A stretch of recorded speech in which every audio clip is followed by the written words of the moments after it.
You heard on this programme yesterday this other idea, a cheaper alternative to HS2. The Labour MP for Luton, Kelvin Hopkins, has suggested this.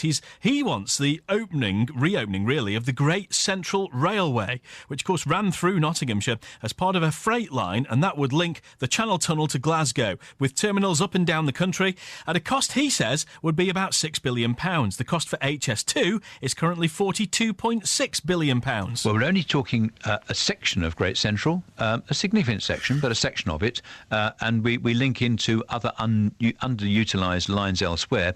Some bridges would need to be reconstructed, but by and large it's not difficult. And of course it doesn't have any other environmental problems in terms of buildings or towns or people living near the line and that kind of thing.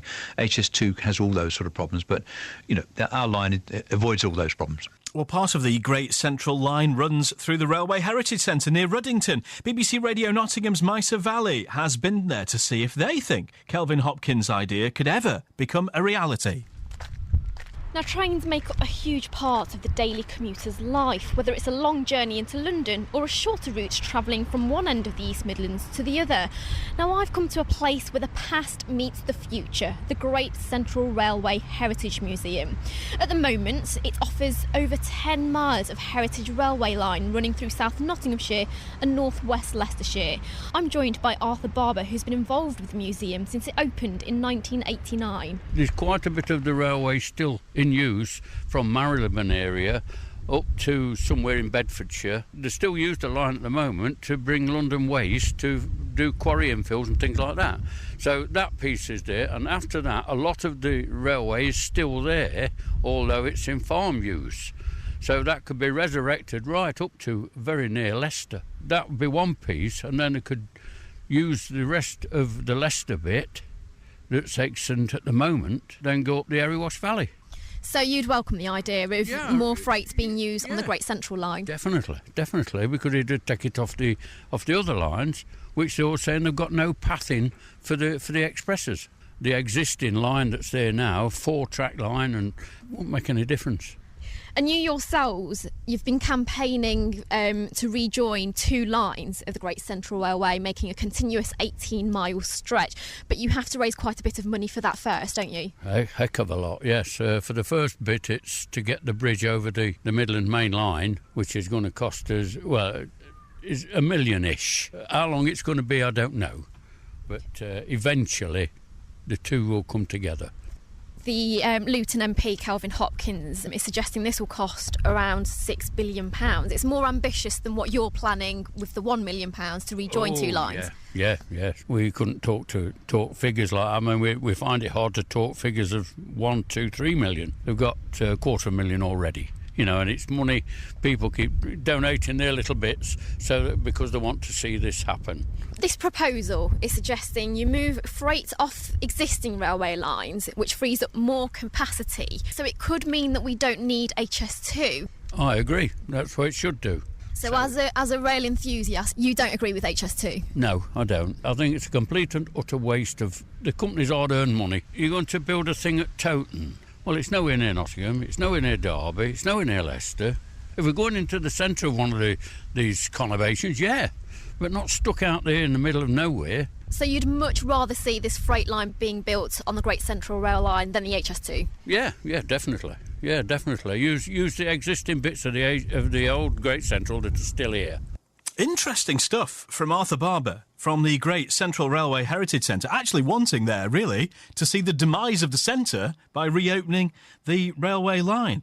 Well, later on this week, the bill to give the government permission to spend around £40 billion on the project is being debated in the Commons. But the Stop HS2 campaign continues to say that the idea is a waste of money and it should be dropped. Well, its spokeswoman is Penny Gaines, and she's been listening to all of this morning. Hello, Penny. Morning to you. Good morning, Andy. What do you make of the idea of reopening the Great Central Railway instead? Well, what it shows is that the government never really looked at the alternatives to HS2 in the first place. They came out with the proposal to spend originally £33 billion, now it's £40 billion on building one specific brand new railway, and they haven't looked at the alternatives closely, such as doing things with the Great Central Railway. Now, we're not saying that that is a good alternative. We'd expect people to look at it just as carefully as they looked at HS2, but it shows that there's other railway alternatives. There's other alternatives as well, like encouraging people to use video conferencing and that kind of thing more. So there's alternatives to HS2, whatever the government are saying. Yeah. The thing is, HS2 is expensive, but, building a new railway line is expensive, but this will be a railway line for the future. And if we didn't do this, wasn't there a report the other day saying we'd be looking at like 14 years of weekend maintenance just to upgrade the lines that we've got, which is just daft. Well, that report didn't look at what the disruption of building HS2 was going to be like, because HS2 is not a sort of disruption-free option. It's going to involve years of rebuilding Euston Station in London. It's going to involve other works on the railway, such as Lichfield and Church Fenton and various other places along the actual railway, and as well as very disruption to the road system, moving the M1, road carnage around the M6, M42 junction where they're going to be putting in the Birmingham interchange. It's not a case of HS2 solves all our disruption problems. HS2 is going to cause disruption of itself. And in addition, Network Rail are already proposing to do various West Coast main line closures as normal maintenance in the meantime. It looks like Network Rail have come up with a proposal to blame somebody else for all the problems they consider they might have when they... What do you make of the cracks that seem to be appearing in the various political parties? Well, I think it shows that people are having a proper look at HS2. They're having a close look at all the details of HS2. They're coming away and they're saying, well, actually, we don't think this is necessarily such a great plan after all. And we think that if people carry on looking at it and carry on really assessing things and looking at the new business case when it comes out, we think that they'll find that HS2 is going to be a bad project for the country and it should be cancelled as soon as possible.